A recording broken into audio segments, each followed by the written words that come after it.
Let's bring in One Nation leader Pauline Hanson, who joins me from Queensland. Good to talk to you again, Pauline. This has just been such a shocking event. It's great that they've got a suspect and the wheels of justice are in motion. The fact that a death penalty is going to be pursued is going to reignite debate, not just in the US, but around the world here. What's your view on the death penalty being pursued here?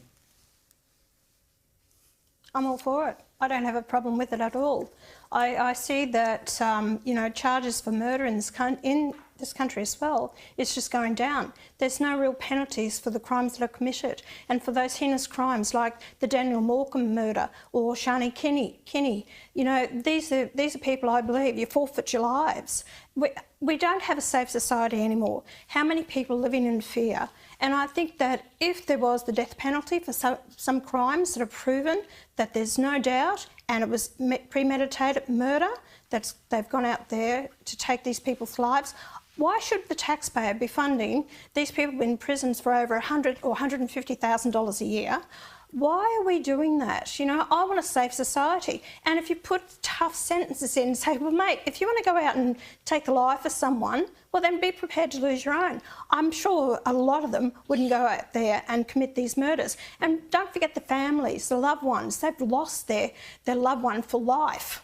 I just don't believe they have a right to live. You mentioned the Sharron Kinney murder. That was, for people outside of Queensland, another particularly horrendous child abduction, rape and murder where they got the couple that were responsible for that. They've both since died in prison, I think. But do you think that there is a realistic market, if you like, for want of a better word, for a discussion of the death penalty in this country? That's been and gone, hasn't it? I think it has, Chris. I think we're past it because we're a signatory to the UN, which won't allow for this to happen. So you're going to have all these people up in arms screaming about it. But I tell you what, Chris, when I was in prison, I was in there with Faye Cramb. She was the one who actually was responsible for the murder of Sharron Kinney.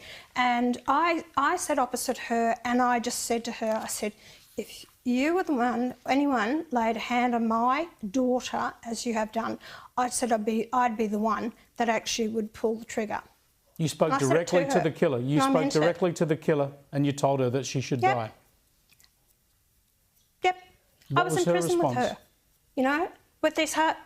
She just looked at me. She couldn't say anything. I got on all right, with them, and I had to. I was in those circumstances. I couldn't do anything about it.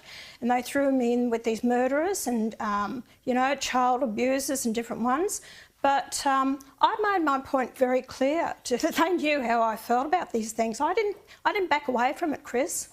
Extraordinary. What an extraordinary experience. What a heinous crime. And to come face to face with the woman involved, just extraordinary.